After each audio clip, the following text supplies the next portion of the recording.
Dear viewers of Gaza Media, good morning to everyone. Again, we are here this Saturday morning, the 16th of May 2026, uh, in view of the oncoming or the celebration of the 60th Jubilee of the Focolare movement, the Seat of Wisdom College, and the 25 years of the new evangelization of the Focolare movement launched by Madam Kera in 2000 when she visited Cameroon at that time. So the question many people are asking is why celebrating? If I may just recall a basic dictionary definition, we state that celebrating a jubilee holds deep historical, spiritual, and cultural significance, originating at a time for forgiveness, debt cancellation, land restoration. It serves as a powerful to reset, and today it remains a designated period to focus on renewal, reconciliation, and building hopes. You see that this broad definition of celebrating a jubilee, there is one, you can see that the celebration of the Focolare movement really tied into it is talking about forgiveness, the significance of reconciliation, of which Madam Kera has preached the love and unity that should exist between all race, irrespective of your racial background, your cultural background, or whoever you are, love one another as you have loved yourself. And last Sunday, there was the launching celebration of this event in Douala in Aqua, at Collège de la Salle, where so many activities take place. We were able to bring some of the footages to our viewers. And again, today we will be discussing some of what transpired on there. You must not forget that this year activity actually started on February 6th when the first Focolare actually visited or first land in Fontem, where they settle and begin to carry out their activities. And we will bring in panelists that will join me to discuss some of the significance of this celebration and what it holds for the BLM in particular, and Cameroonian, and of course, the broader Africa in general. And my panelists here, or my co-host here, Madam Gillette Atemken, will be joining me here. And Gillette, good morning and welcome to Gaza Media. Thank you so much, Dr. Enes. I'm happy to be here. Good Yes. morning, viewers. Yes, let me bring in right here on the panel. We'll be bringing in Ndinkimalem Alem from Douala, who have His Royal Highness Fosengo Fontem of the UK, and of course we have the man at the helm of the Focolare in Cameroon, Mr. Marcellus. Let me bring all of them in so that we can set the ball rolling, and we'll begin to discuss what all of this event actually mean to our people. I would like to give Mr. Masoro an opening statement to welcome our viewers so that we can start the discussion. Mr. Marcellus, over to you. Yeah. Good afternoon, Dr. Kumba. Thank you for bringing me in to this panel discussion.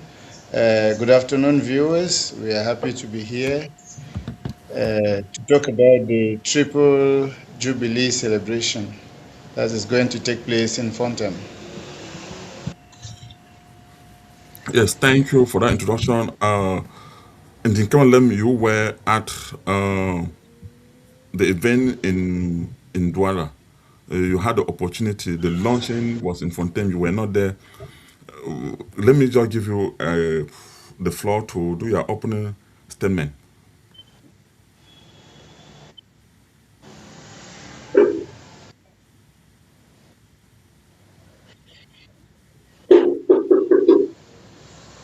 Thank you, Dr. Ernest. I'm glad to be on the panel today. All along, we've been together, whether we were in Fontem or not, but we followed through Gaza Media. We were able to follow up what went on the 6th of February. I am glad that this morning, this afternoon, this evening, wherever you find yourself in the world, we'll be able to share our own views as to what went on in Douala last weekend.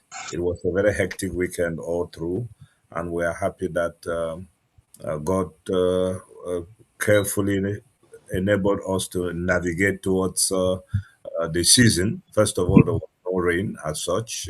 This is the rainy season in Douala, but we're fortunate to go through the event without the rains. And the many speeches, the many interactions we had, will be able to share with all your viewers at this moment when we start the panel discussion in full. Thank you very much, Doctor. Thank you, Ndinkem, for that wonderful listening. I know we have been follow up this place. We cannot wait till when we will finally be physically present in Fontem at the Marine Police Center come December. It's like that day is just next week. So let's come back to this. I think in the opening statement, when I was defining or trying to give general kind of textbook definition of celebrating a jubilee.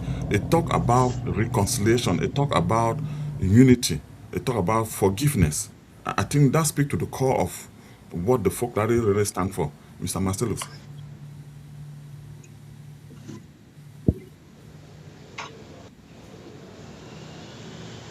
Yes, Yes. yes, go ahead. Can you- Yes, I can hear you. yes. Actually, yes, we all know that the Focolare spirituality stems from the gospel, and it says, "May they all be one." This is Jesus praying to his Father for unity, for us to be one, for us to be united, for us to be one family. We can't have divisions amongst us. We really have to reconcile with one another. To reconcile with one another, meaning we have to forgive each other. But also we have to love. We have to be initiators of love. Sometimes you can wait for people to love you, but we are on the other side. We want to start loving people so that they can love us.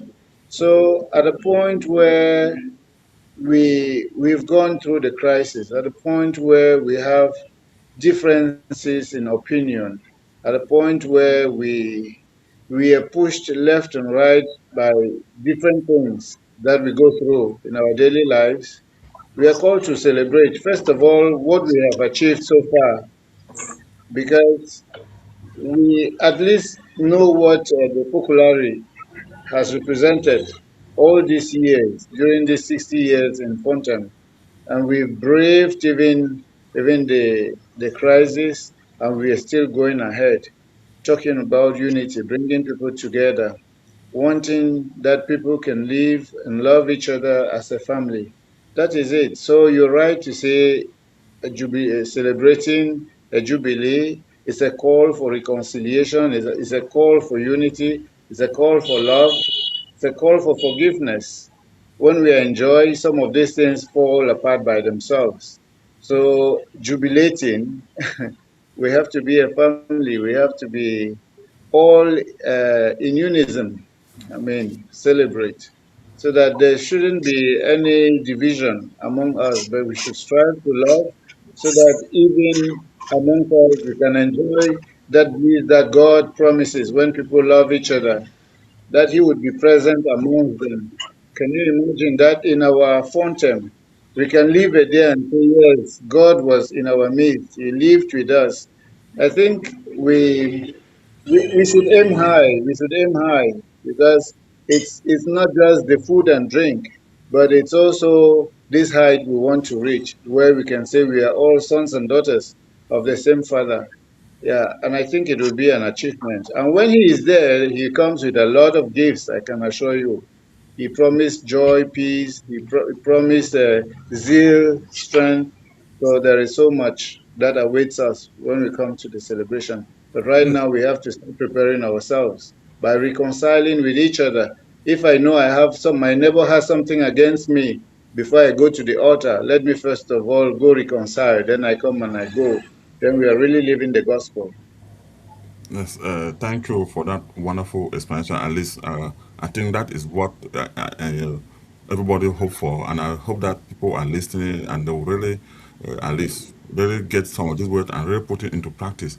Gillette, in Douala, I think you interviewed one lady something caught my attention when I watched the clip.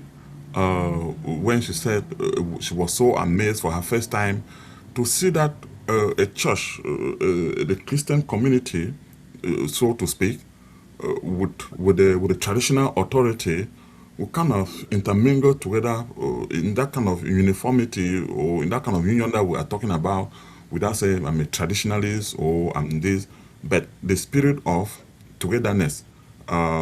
I think I lost Gillette. I wanted her to make a comment on that.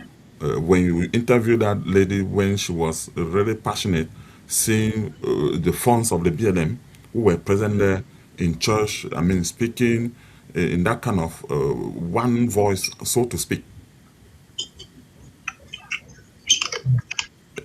Gillette, over to you. Dr. Dr. Ines, sorry, when you started asking the question, my network went off.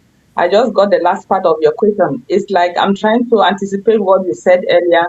Maybe the lady I interviewed, and she commented that she's very surprised to see that traditional authorities are coming to church. I mean, come and meet with the Christian authority, coming to fellowship in church. It was like a very big surprise to her. Is that what you're asking? Yes. Okay.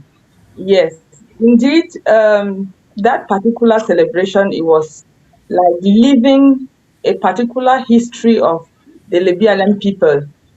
It was, in short, it was like everything was happening on that particular day. In the past, many people do think that once you are a traditional authority, you have nothing to do with maybe the Christian faith or so. They think that they are on parallel lines. But gone are those days. These days, in short, if I even stream back to those 1966 days, you see how Von Defang was able to seek help from a man of God and not really going to maybe the state authorities or to maybe what should I call it now, to a shrine, because back then there was this kind of traditional religion whereby if you have kind of challenges or difficulties, you should run to the shrine or to seek the help of the gods. But Von Difang, he didn't do that.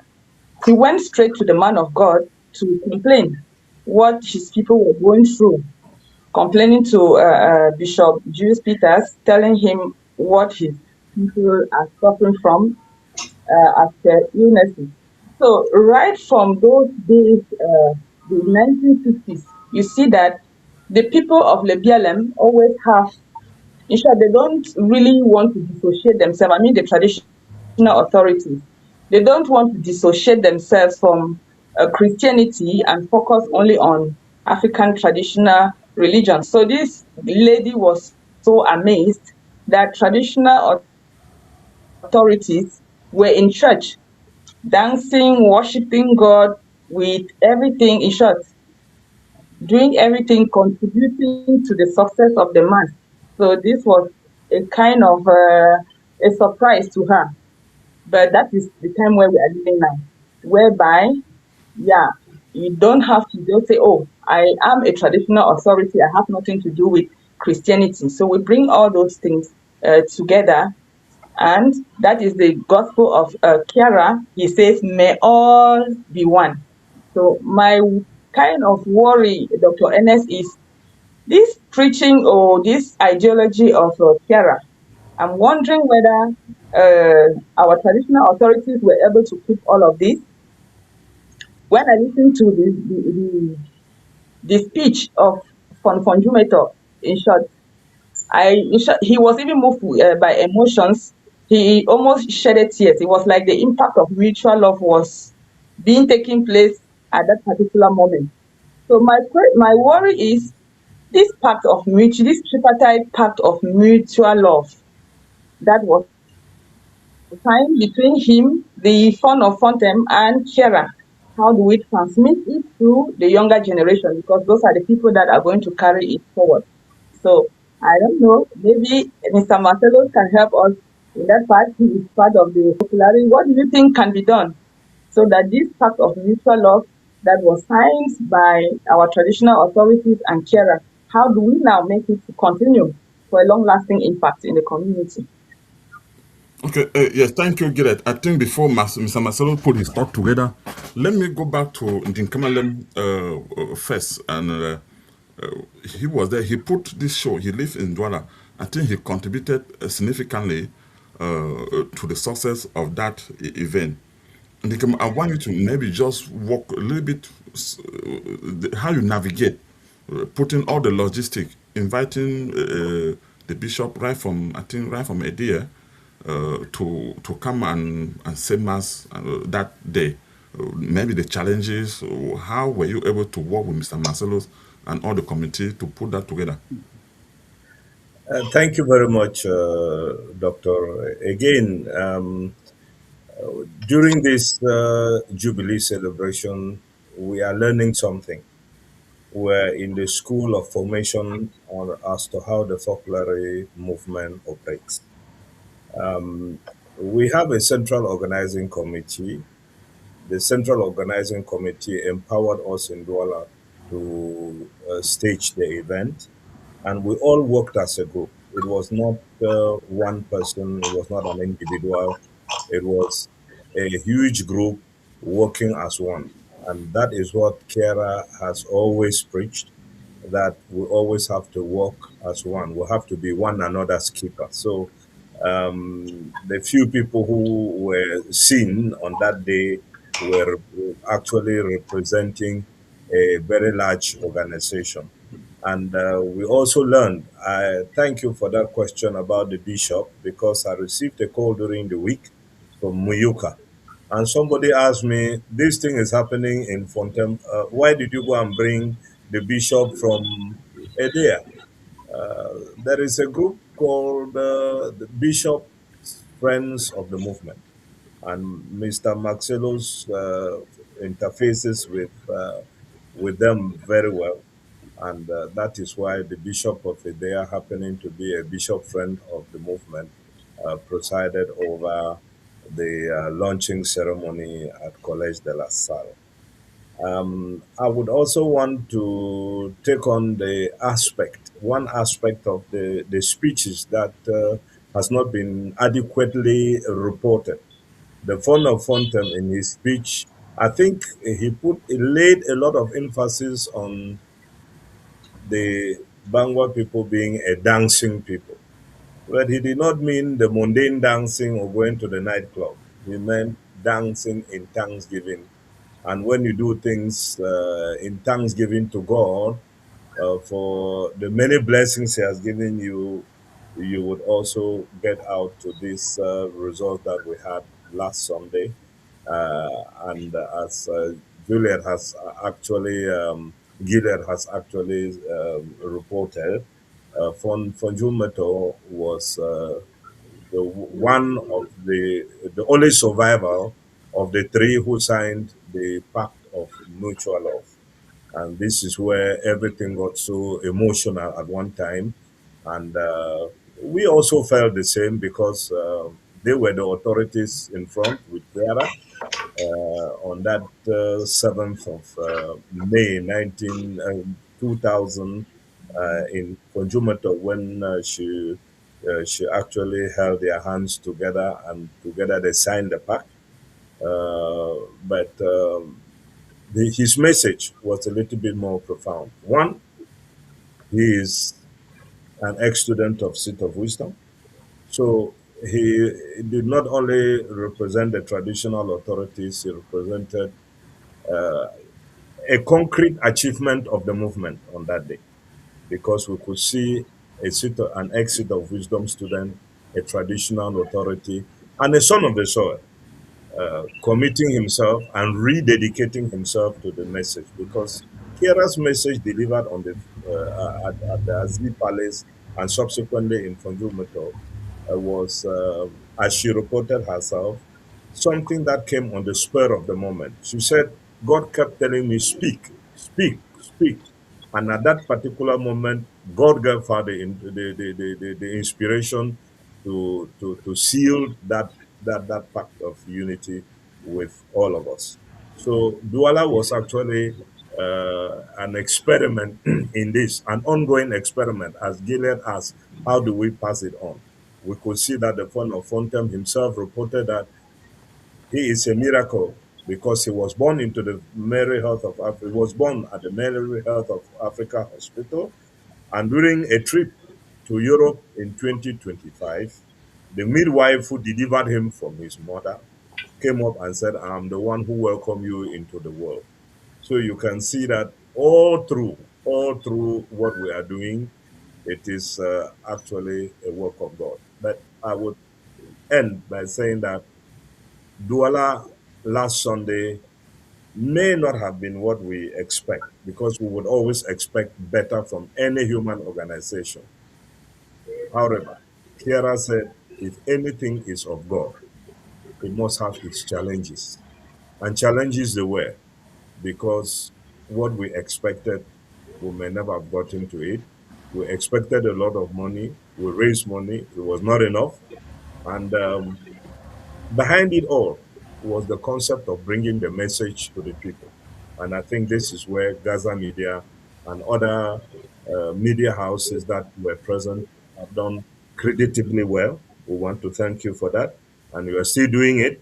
And we trust and believe that Gaza Media is the community's own outlet and reaches the heart of the community. I'm sure that before we end this broadcast, um, people would have reported from other parts of the globe that they were following us. I know that on that day we had people following in Asia. I had credible evidence. People were following, of course, in Western Europe, in America, and what have you. And locally in Cameroon, a lot of people would prefer to follow Gaza Media because they are spot on time, and the live stream shows you what happened. So when you put all this together, Doctor, it can only be the miracle in the forest that it has been. It can only be the miracle in the forest. Thank you. Yes, yes. Thank you, Nicola. I know Dr. His Royal Highness Dr. Fosengong is on the line, so I will bring him in momentarily. But when we get to that kind of begin to see some of the work of the Focolare movement and in the BLM in general, I will bring him in at that time. But Dr. Fosengong, just stay put. So when they get to that time, I will bring you in. Mr. Marcellus, Gillette posed a question. Nicola have answered the question partially, but looking at the younger generation, passing on the torch as they say it, pulling them together, making sure that this message of the new evangelization sinks into their head. I remember at some point I was in Arizona during the convention. Chief Dr. Fomenche from Jumeto said to me that I think we're discussing something in the area of education. It was a fundraising for alumni. He said, sons and daughters of the BLM who are in the diaspora now should be the Focolare of the 60 years ago, meaning that the youth, those that God has blessed them, that are in good position now, should be the Focolare that came to help in terms of health, education, and all the kind of activities that you know. So what would be a good message to this younger generation? Thank you, Doctor. Thank you, Gillette, for this question. I think we to transmit from generation to generation this legacy of Kiara, it's something that we all have at heart. And actually, if we look at the theme of this year's celebration, the 60th anniversary, the triple, let me just say the triple Jubilee anniversary, we are saying community miracle, preserving Kiara Lubig's legacy. So it's already in it that we want to preserve it. So we want to pass it on. So the fact that we want to celebrate is already an occasion for us to even transmit it to those who were not there 60 years ago, those who were not yet born 25 years ago, they'll be part of the celebration, and they would want to ask why we are doing it and what happened, and we can tell the story. So a celebration in itself is already an occasion to transmit to another generation. Then we know that during this year's celebration, we have milestones, and the different milestones would evoke different moments in the history of the Focolare, what has happened. And so we'll be talking about, we talked about those who came to Fontem and decided to remain. They stayed. I mean, as in they died and they are buried in our cemetery. That was one of the things. And so the young people that were around or who listened or who viewed the transmission would be asking themselves, well, what is all this about? And then again, we talked of the presidency of the Swazans that visited the young students in school. It was all to transmit something that they received to the students, because the contact between the older generation and the younger generation is what we are talking about. And as we move forward, we would have moments like this. We are also planning. A relay walk for peace that will move from kingdom to kingdom in our Lebialem. So moving from one kingdom to the other and transmitting the torchlight would be a moment to explain. But all that kept aside, we transmit this legacy in very natural means also. When Kiara did the pact, she was with Fontem Jifwa and Fonjumetor, who were there at that time. Today, we have somebody else sitting in for Fontem Jifwa, and that's who is also picking up the torch and going ahead. It's also that kind of transmission. We can transmit it in our families, we can transmit it from parents to children, but I also think we have songs. We have moments like this, even moments on the media like this, which we transmit. Then the other thing that I wanted to say is the new evangelization is something that mobilizes people go out or they meet people to talk about the new evangelization, which bears the same message of loving each other. And so we know that there will be groups going out to meet different groups in different villages and different kingdoms, fondoms, to talk about the new evangelization. This is a way to perpetuate, to transmit what we receive from Kiara. A child that is born today will grow up in the hospital and would want to know that hospital he or she was born in. What's the story about it? How did it come? There were whites who worked there. What brought them there? And so on. So the story goes. I think the drop that Mafu and them, Kiara, brought to our land is something that cannot be buried. It will live on.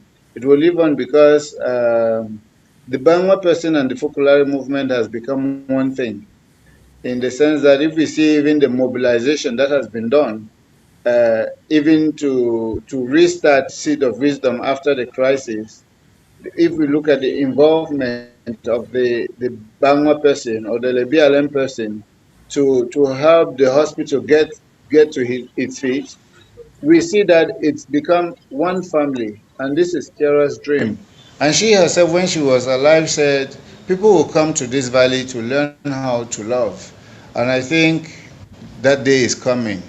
And the information is spreading. It's spreading, something good. As we say, Anumbongambin, you cannot hide it. We are dancing people will continue to dance because Anumbonga Atungambin. Anumbongas in the Holy Ambin. So that's why we are dancing, that's why we can celebrate. I think when you celebrate like this, it goes from mouth to mouth. You cannot stop it. I don't know, Gillian, whether you are satisfied with this, No, but no. also We have means of transmitting the spirituality. We have meetings, we have the Mariapolis. I would like to invite all the young people, everyone, if you hear there is a Mariapolis, participate, take part. If you hear there is a Focolare movement meeting, take part. You will learn a lot. You learn to you come to know about Mama Kiara Fontem. Why was she even given a title? You would learn. But if you stay and you don't try to move closer, you might you might be ignorant of something that you could have known. So it's as well an invitation for all of us to participate in the different moments that the Focolare organizes. We have meetings, especially as we are talking of the Central African region. We have meetings that are held everywhere, even in Fontem itself. We have meetings. Mhm. So that is Yes, also a way yes, that the Focolare trains people. yes, Sorry. Mr. Masoud. Alice, thank you. I was just listening to you narrate from one point to another. I think you really mastered the core. I really appreciate that because I was just like kind of carried away. I remember in my church on the newsletter, they always says, uh, speak to them not by your lips, but by your action. Yeah, it is always on our newsletter where I'm a member of the parish council here in Huntington. So, I mean, and that's one thing that is very unique about the folklore movement.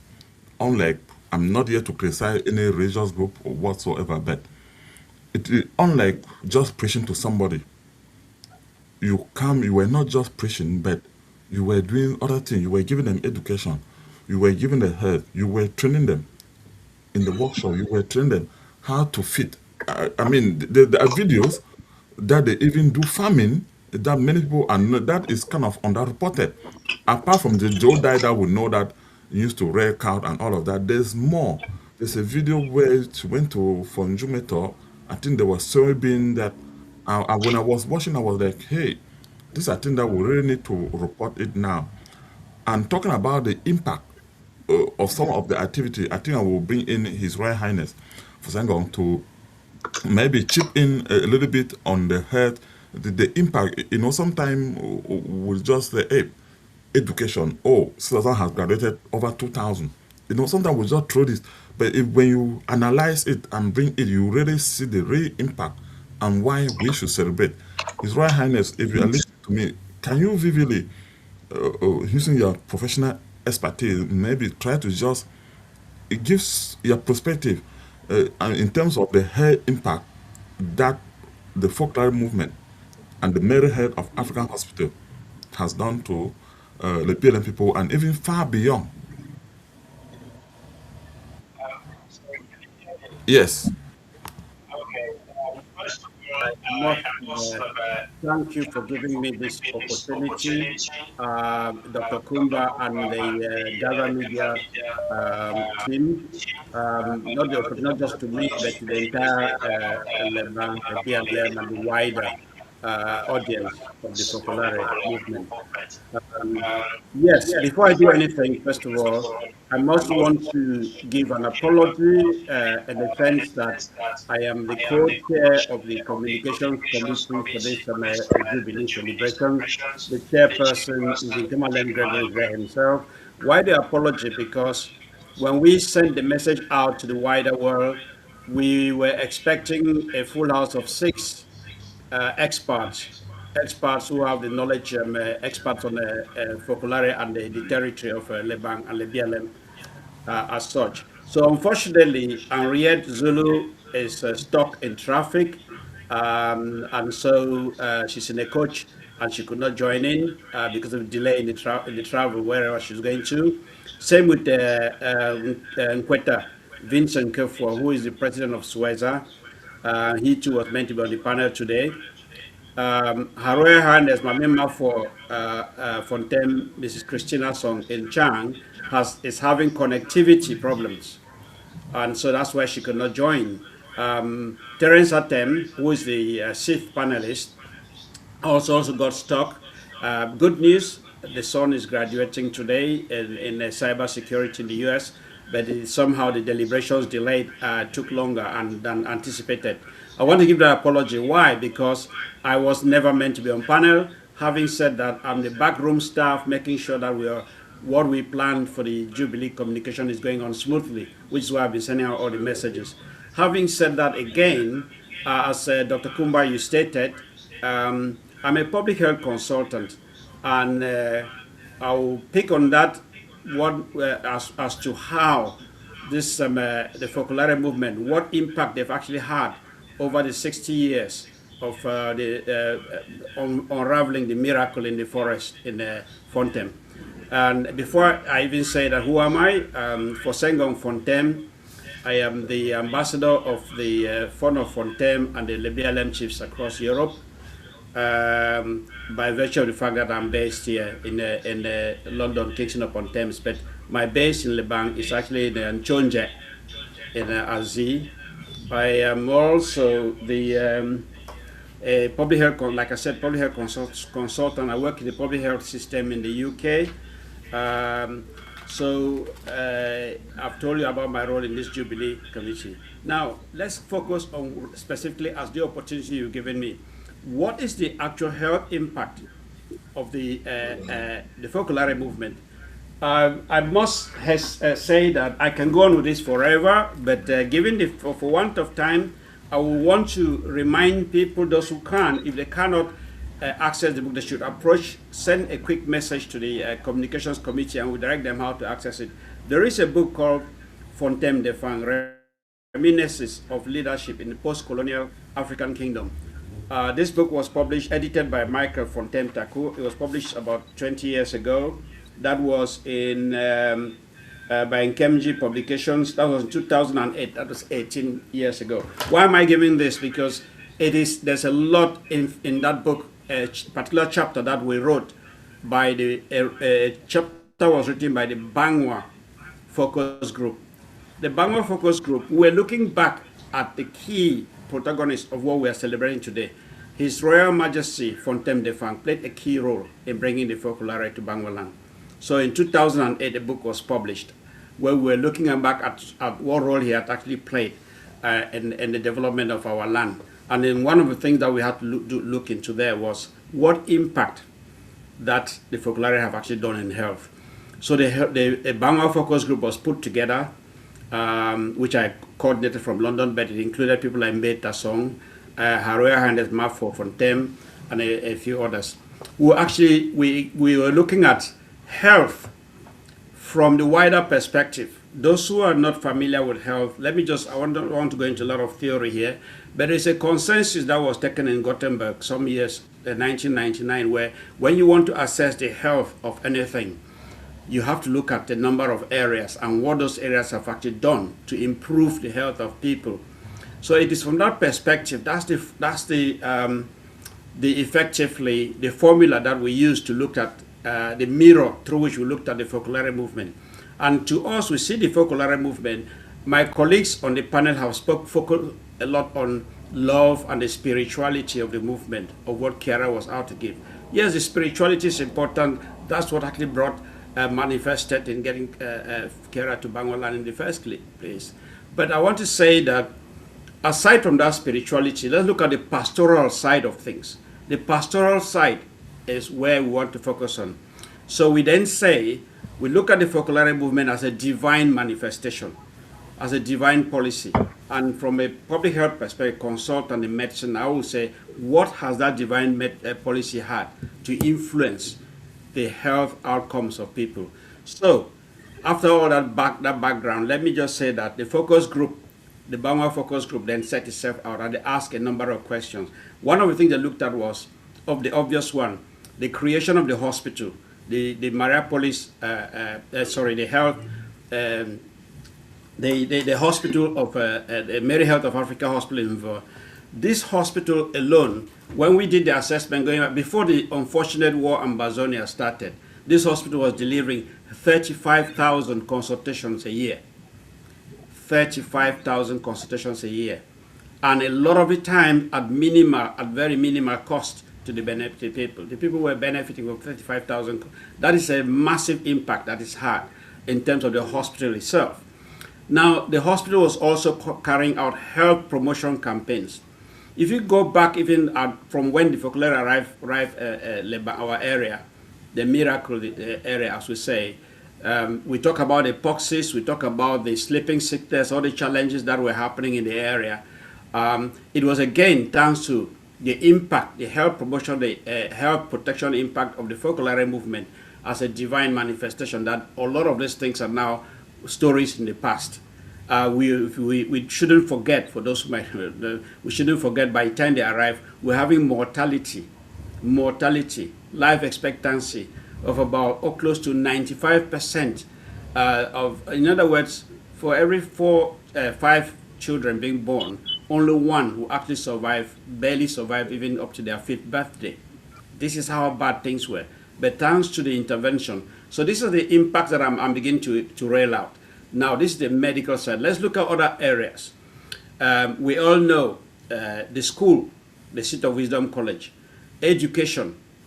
Through education, you educate people, they learn a lot as how to actually look after themselves.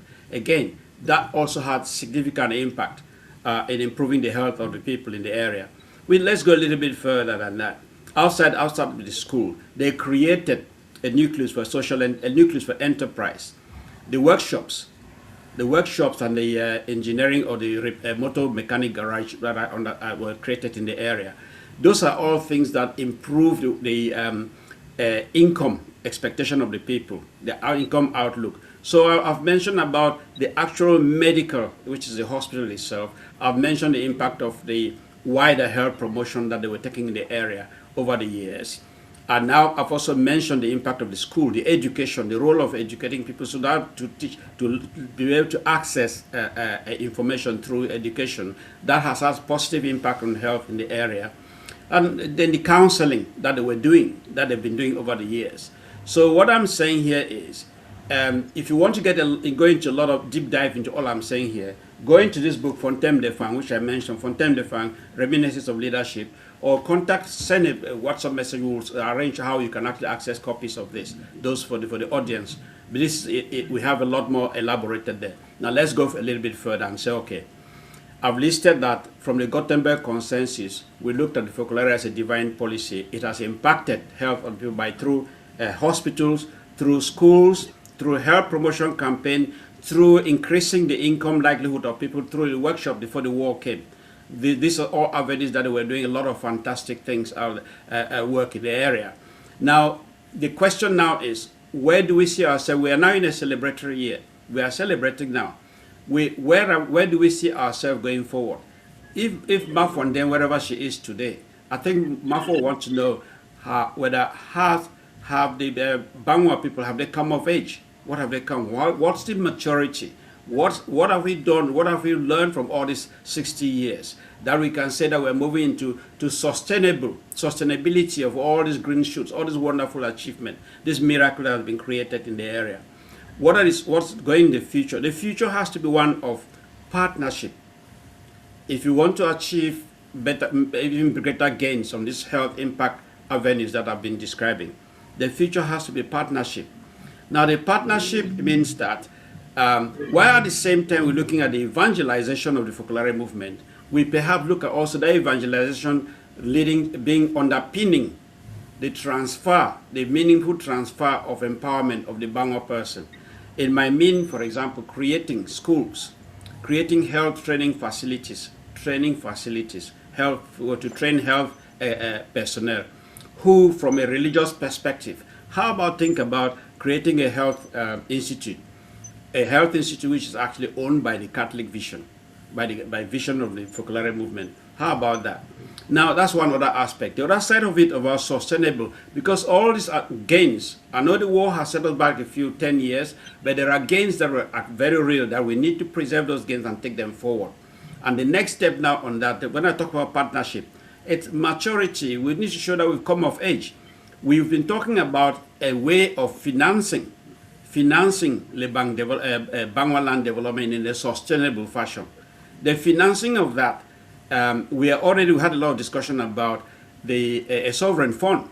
That is one way where we can actually make sure that all these green shoots that the Focolare have delivered for the last 60 years, these green shoots can actually be eternalized through the creation of a sustainable financing. I'm not here to go elaborate more on the liberal sovereign fund, but I'm just getting us to think. How then do we maintain, or we cannot keep on relying all the time on Rome or on the Focolare movement? We can't. We as a Bangla people, we cannot. We have to look at new. We are in the modern era. To show that we've come of age, we want more to partner with the Focolare movement rather than always relying on support from Rome. So I started because in the sense that my colleagues also have to have some time on this panel. I started by listing that if you look at the wider determinants, anything that you can do that can improve your health outcomes, the outcome, the life expectancy, the Focolare have done that over the last 60 years. They've done schools, they've done hospitals, they've done health promotion campaign, they've done roads, they've brought electricity, they've done all. Think about these various wider determinants. We call them in public health the wider determinants of health. The Focolare, they came for evangelization, yet they've delivered, they've touched on all these determinants, and that has improved the likelihood outcomes to the extent that we are now in a situation where never mind the war that has happened in the last 10 years. We are moving now from, we have moved a long way from an 80 to 90% mortality rate for a baby that was born back, and by the time they arrive, only one would survive out of 5 babies will survive the 5th birthday. But we've now reached a stage where they can actually live a little longer. So I'm saying that we are now almost normalized life expectancy with the rest of Cameroon. The Banglaland is now normalizing life expectancy, the rest of Cameroon, to up to about 60 years.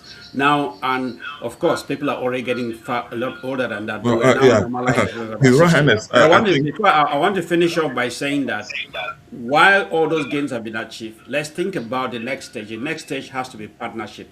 Partnership means creating institutions, creating health institutes that are actually run from an evangelical ethos, from the Focolare ethos. Then number 2, think about also the case of sustainable financing of all these things, so that we shouldn't be relying all the time on Rome. The third point is also then create a partnership committee. There has to be a proper partnership committee which involves the Focolare as well as the Bangla people, so that this committee together in proper partnership will take this forward to the next stage. Maybe as the debate develops, we will also put more things. But thank you very much for giving me the opportunity, Dr. Kumba, and again the team Gaza Media, because the fantastic work you're doing. Look at where we are today. I can sit in my living room here in London and talking about Bangla people in Cameroon and all over the globe. It is thanks to you, Gaza Media, and let's keep this thing going. And thank you, Marcellus, and your team for the wonderful work that you're doing. But we're here. We want partnership. That's the future. Thank you. Yes, thank you, His Royal Highness, for bringing in your health expertise. As you know, even in medical school, we talk about the 3C. I always remember the first thing is you're competent. You must be a competent person to be a medical professional. You must be able to provide that care. And the last one that is usually on the talk is compassionate. And when we talk about compassionate, and this brings us back to what we have been discussing here. If you are a nurse and you don't have the compassion, no matter how competent you are, no matter the level of care that you provide, if you cannot have compassion to that patient, there's nothing you will do. And that compassion is tied back to their spirituality. It's tied down to your faith.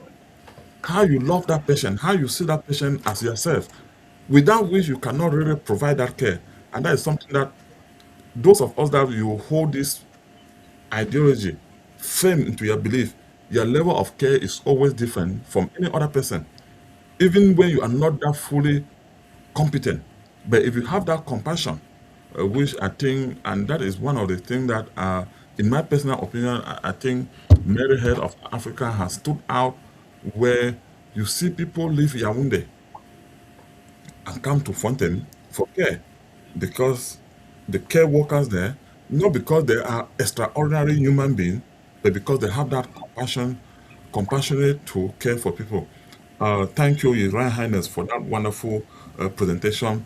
Moving forward, now, I know running this kind of event need finances, as Your Royal Highness was also alluding to, that at some time we need to set up, we need to be able to contribute. Hello.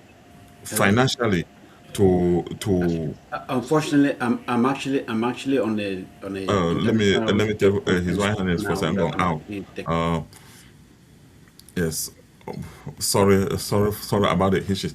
So one of the things will be, how do we get finances to run this institution? How are we able to? Mr. Masolo was talking about something like join the Focolare. If you have that as a meeting here, I remember when I was in Europe, we used to do something called, Mr. Masolo, you can correct me in this, called relay phone. I've forgotten the name. It's been like 20 years now. Where we'll have the Maripoli event, then they will call people from Kenya, people from Fontem, they will be on the relay phone, on the phone. They will press the button, somebody will talk, then you will hear voice of people. But now we have technology where we can actually see, not just hearing somebody's voice, but you can actually see somebody. If we were to have internet, say for example, if we were able to have enough money in the income and set up a good internet, high-speed internet hub, say at the Focolare Center in Vo, it means that if we can organize this meeting, I can sit from the comfort of my room and join that live meeting and get the word of God. I think maybe am I in the right direction? I just want you to correct or maybe collaborate or maybe put Okay, me on the right doctor. track. Can I say something before Marcelos comes in? Yes. Yes. We have we have already that has already been taken care of, sort of, because there are a number of actions that will take place before the end of this celebration. That is before December. Our Lady Seed of Wisdom College will host the media center for the celebration with an autonomous system that is supposed to be very reliable. The Maria Police Center is supposed to host one of those kits, or will be a venue where one of those kits will be mounted.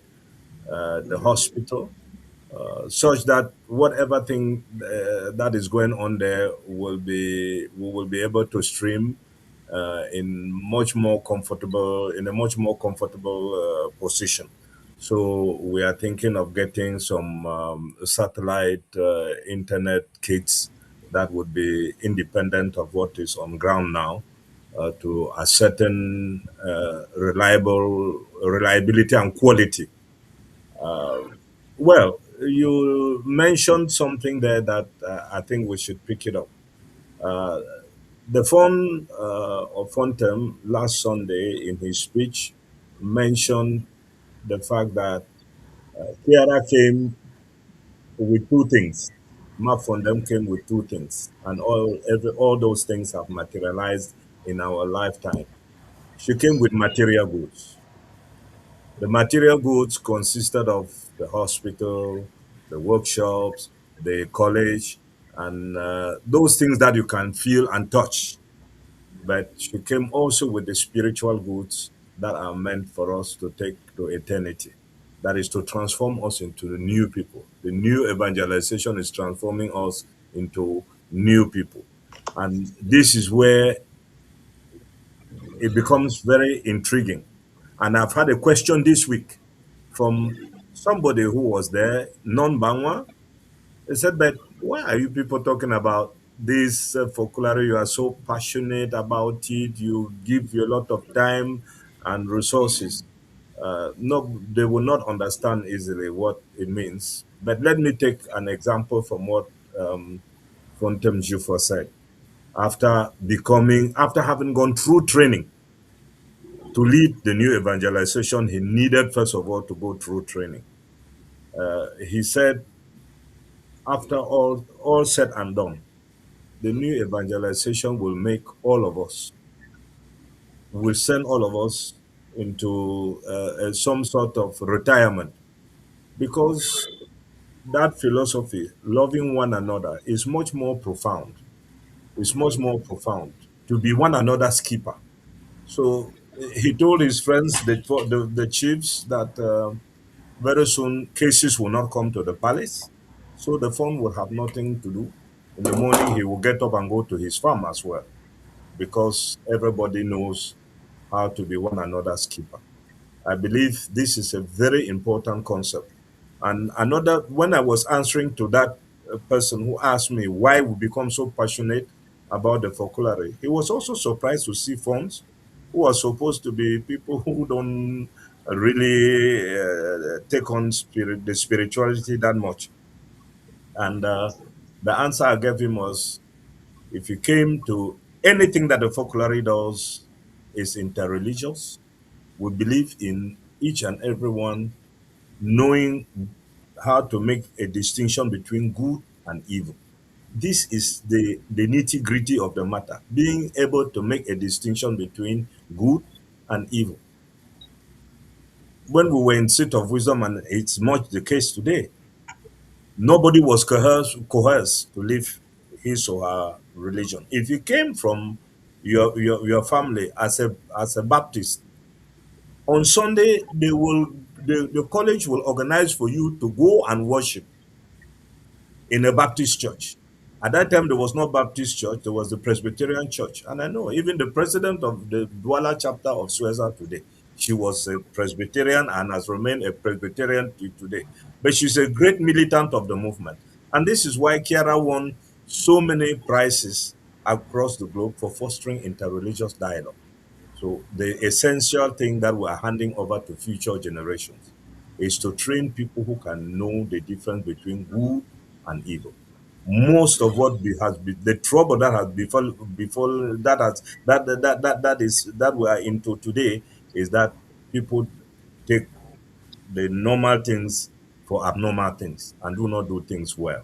So this is where we think that the Focolare has come to change us first as individuals to be able to distinguish between two things, good and evil. Okay. Yes, Gillett, you are here. During the fundraising, I want us to talk a little bit about the fundraising, maybe in terms of mobilization, in terms of people, because it's a good cause. Like I said, Chief Doctor Formation will never forget. He said we should become the folklore of ourselves. That in those days, people came from Italy. So why we are now in Europe or we are now in the Western world? Why can we not become the folklore? It was speaking in terms of financial resources and maybe the human capital, where if you can go back and even volunteer, if you are an health expert, you are an educator, or you have some engineer or whatever background, then you can go and give and donate just like people did 60 years ago that we're celebrating today. Um, my question will be in terms of the. I think last time we asked this question again. The strategy in place to mobilize for people to. I see there will be a lot of they need a lot of money, not just to eat, but at least to run activity, set up event, planning, or whatnot. Entertainment, of course, you cannot hide that away. And to answer all this, improve some of the structure. I mean, the agricultural area of it.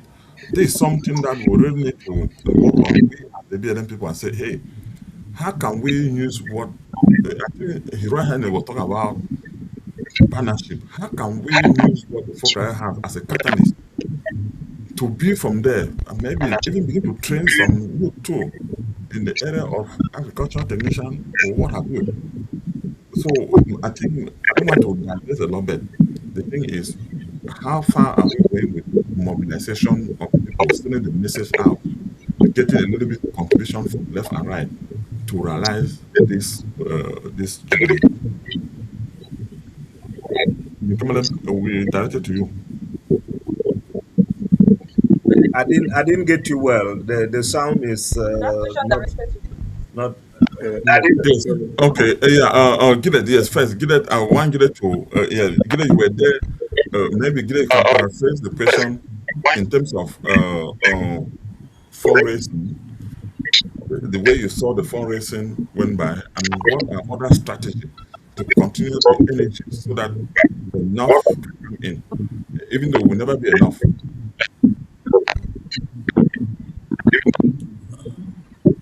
well. The fundraising for me, oh, is for Juliet. Huh?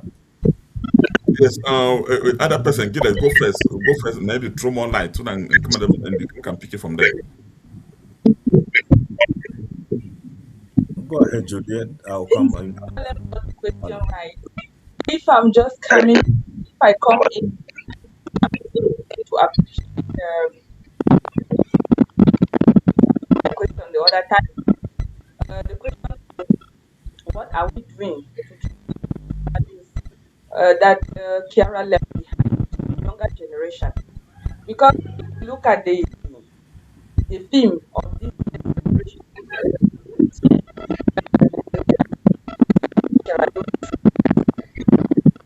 we look at legacy in terms of looking only at school, looking at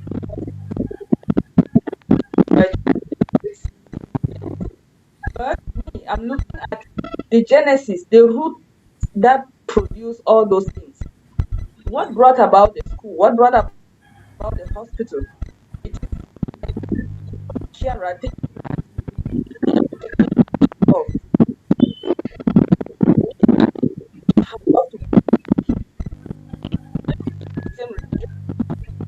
people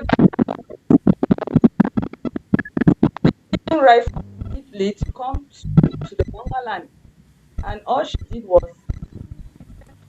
people didn't even know before.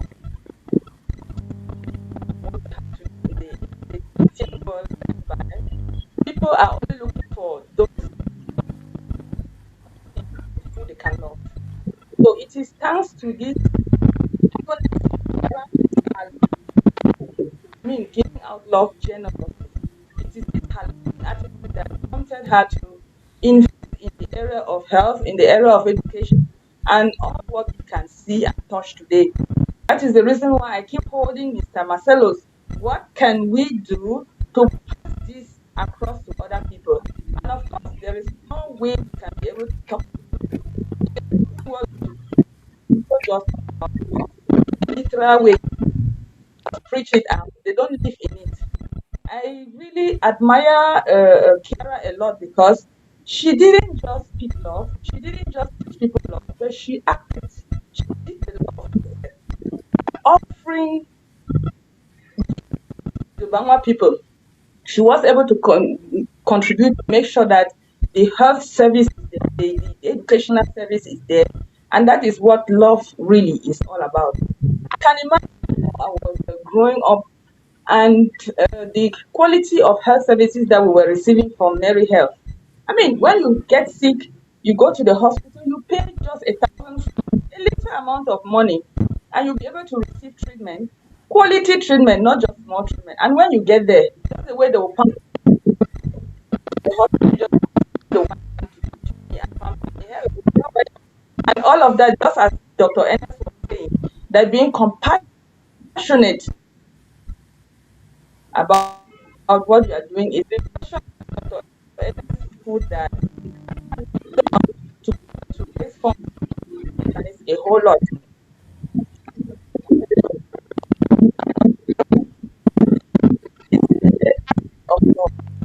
Yeah, it appear. Everybody. It appear your line is a little bit breaking.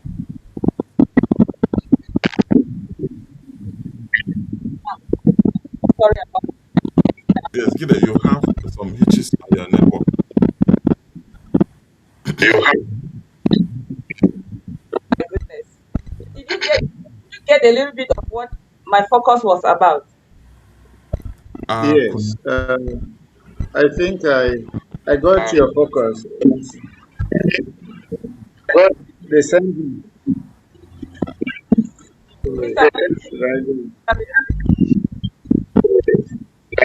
Can I go ahead? Can I say something? Yes, go ahead, Mr. Marcelo. Yes, go ahead. So there are three things we want to talk about that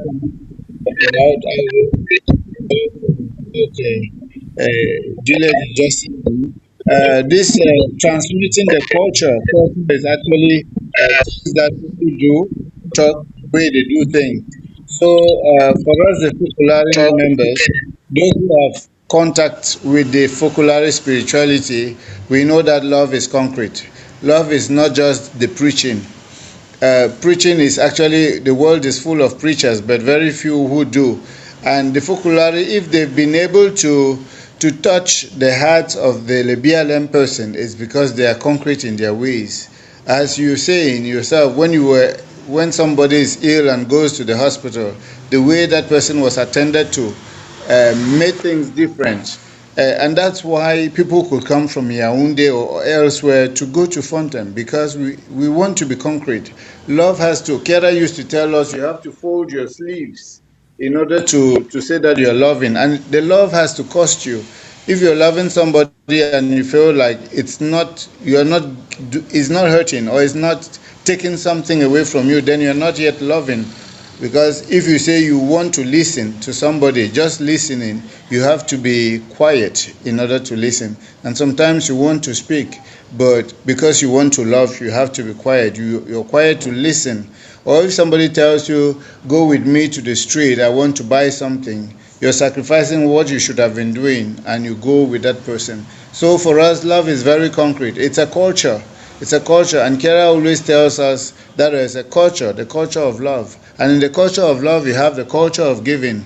We are there not to receive, but to give. And when you give, the gospel tells you, you give, you will receive back, even 100-fold. So the gospel that we live is a gospel that has answers to situations. Knock, the door will be open. If you don't knock, you don't know whether if you knock, that door will be open, but you have to knock, which is usually praying. When you pray and ask, you can receive. But also, if somebody is in need and you give, then you can receive, because God gives 100-fold to the person that is generous. The second thing I would like to talk about is the fundraising. Now, on Sunday, we had a fundraising. We launched the fundraising. But already in the Central Organizing Committee that is preparing this Triple Jubilee anniversary, we have a subcommittee called the Finance Committee, and they are laying plans on how to do fundraising. It will be through moments like this on the internet. We're thinking that once a month or two, we can come with people and then we try to fundraise. It might be also through letters, it might be through sponsorships, it might be through contacts that we have, through our different associations that we are going to raise funds. We are not leaving any stone unturned in order to. Last Sunday, for example, we wanted to raise funds and we had a cake, and we used the cake curtain to be able to raise funds. It's not, we probably say it was not so much, but we had something, and that's the beginning, and we are going ahead. People have been contributing money, and so we're able to have the celebration on Sunday, which went well, we would say. Then the last thing I wanted to talk about was this meeting you used to participate, where they will call somebody and somebody is answering. We used to call that the conference call, and Kera had launched this conference call in a bid to link all the members of the world to move towards sanctity. At the point where communication was still difficult, she had this dynamic to think that we could use the conference call, which existed only in Switzerland. And she used to do it once a month, where she would give a spiritual thought to the people. A spiritual thought for Kera is something, it's like food for our souls. We have to take it and live it, put it into practice, live it concretely. She would give us directives on how to live better our spirituality in a certain situation, in a given situation. And that's how we grew up, like children receiving milk from their parents.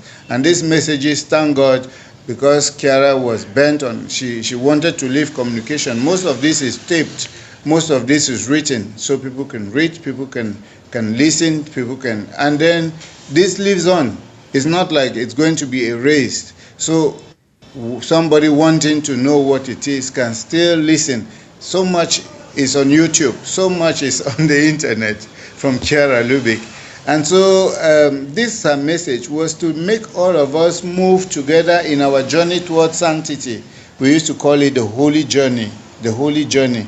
When you are a Christian and you believe and you convert yourself and you want to go, you take a journey, you undertake a journey in which each day you want to improve. Yesterday I fell here, today I fell down here. Today I want to go do better. So each day becomes better than the previous day. And I would like just to conclude by saying, if it was not like this, can you imagine when Kiara came to our Lebialem, those days where most of us were still enemies, most of our people were enemies? What made thousands of people to convert to Christianity was this life testimony. Those days when you were treated of sleeping sickness or anything, it's not like they asked you to pay money. The Focolarini that came that time, their first interest was not to make money or even to make social works. They wanted to save the people because that's the request they had. And they did that even in hurts.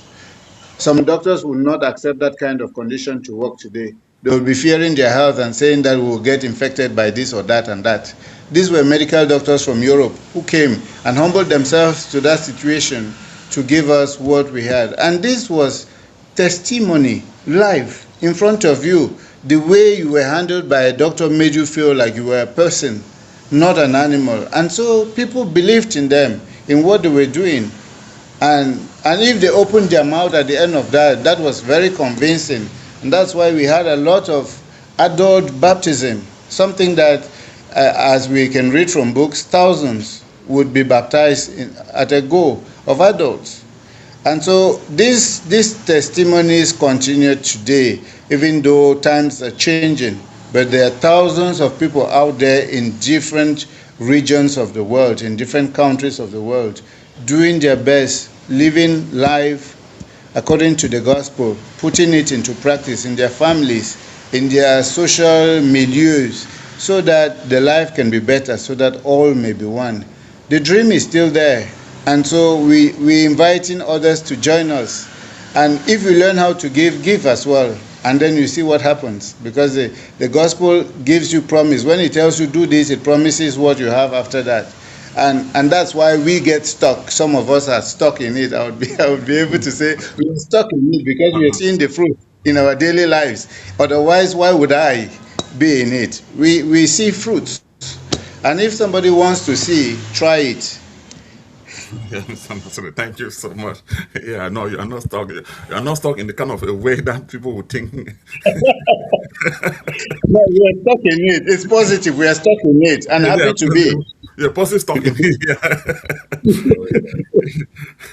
Yeah, Okay, doctor. I think I think on our next outing we should bring maybe a member of the finance committee, because we are now in May. We'll have about 7 months or 6 months or so left to the event, so we don't have that a lot of time left to really set in concrete before December. Even though there are other events that will still be happening, but December is the D month, so to speak. So means that a lot has to be done before then. Yes, Doctor, yes, doctor. Hello. I ask permission to quit and take my battery. I have to take my charger because my battery is getting low. Okay, no problem. As Yes, you yes. Okay. yeah. From what Marcelos has said, all that has transpired. This last Sunday's event was actually meant to restitute the history of the Focolare movement to the people. One thing in fundraising, if you have enough knowledge as to why you have to take a certain action, it facilitates the action. So the knowledge aspect of it was fundamental. And that's why we reached out to all the funds of our area. There were about 8 funds there. And they were supposed to bring in their communities, respective communities in Douala. Um, I'm thankful to one of the MCs who actually said the funds do not contribute, they do not send their hands, they do not dip their hands into their pockets, but every subject of theirs becomes his pocket. So he said the funds will not contribute. The community that they lead should dip their hands deep into their pockets because they have now understood what we are talking about. So the Douala event was just a stage, and it is not intended to be limited to Douala. All the cities in Cameroon where there are Libyan people are expected to organize fundraising, and it will be in two parts. The first part is educative. Not everybody has enough education on this matter, which is so dear to us. And as Maxolos has said, we have gotten stuck into it because we understand it and we can interpret it in our own lives, our family lives, and the other part of it is to also become, as you said, a focolare of the 1950s and 1960s, to become a mover and shaker in your own community in your own way. It is not competition.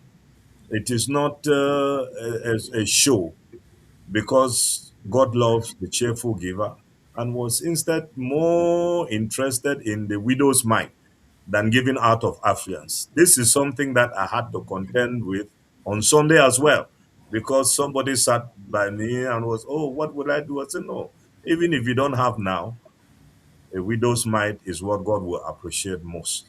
And it comes from the story of the early folklorini in Europe, who washed cars in winter, who did this, who did this. It was a lot of sacrifice as well. I have met some of them in far off places like Brazil. And when they said I was from Fontem and I became a star, because Ah, they could see in me their work in the past.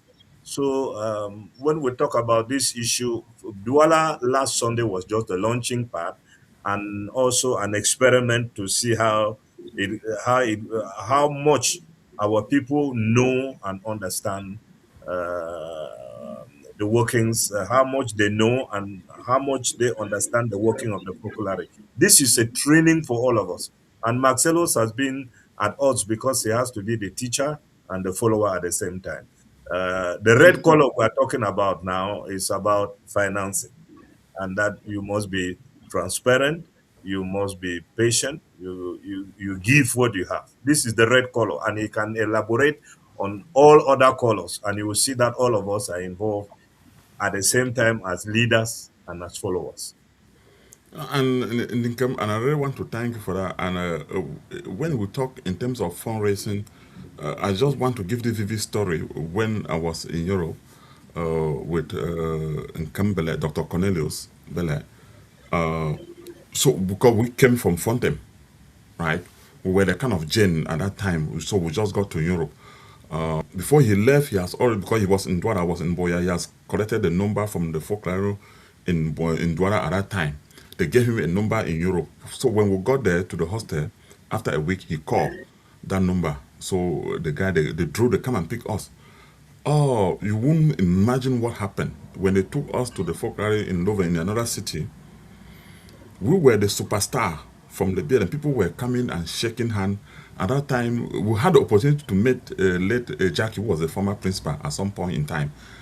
I mean, we were like the superstar. You see how they went and organized a mini football, raise money. I think it was over the 500 euros to send it to Fontem.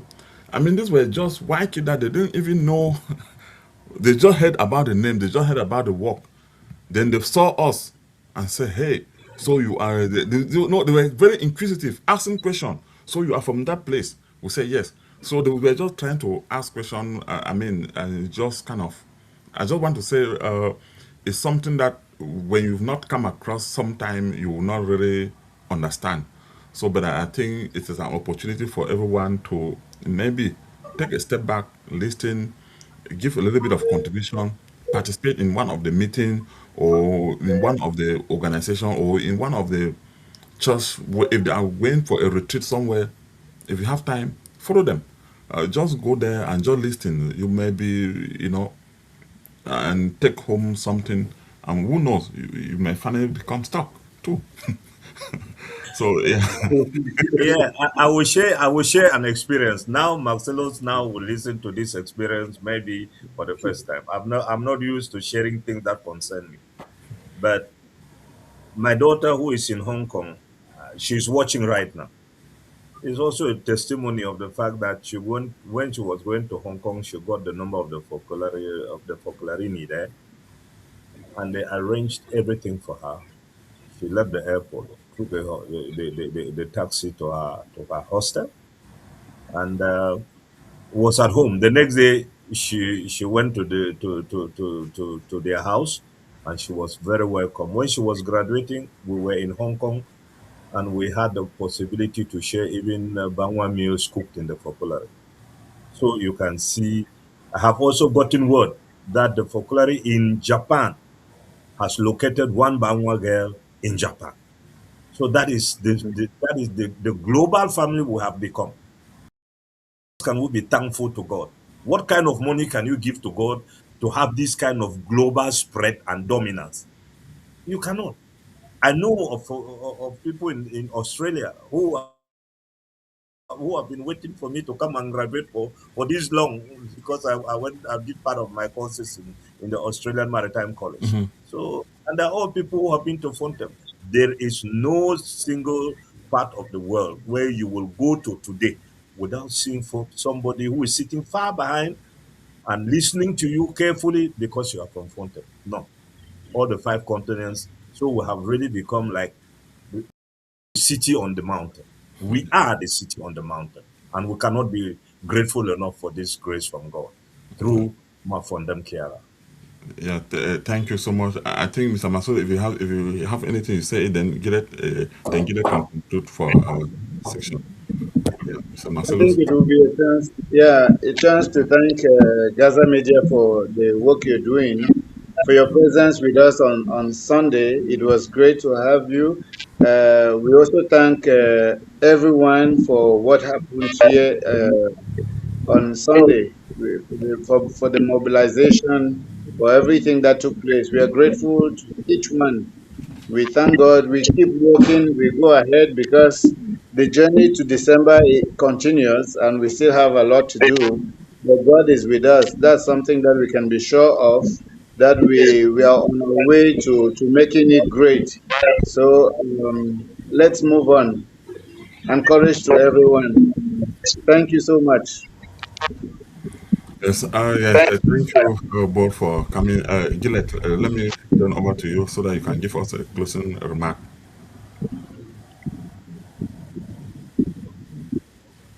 Really, man, to appreciate first of all Mr. Marcelo's brilliant explanation.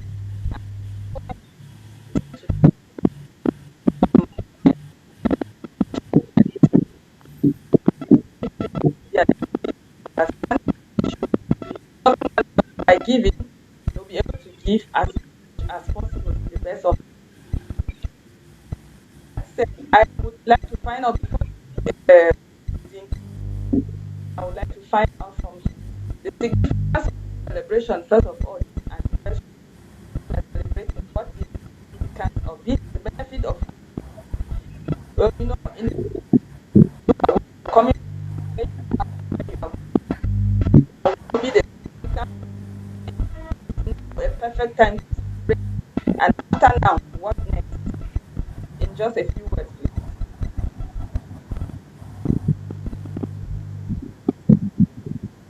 Yes, yeah, I have a hard time getting her to as well.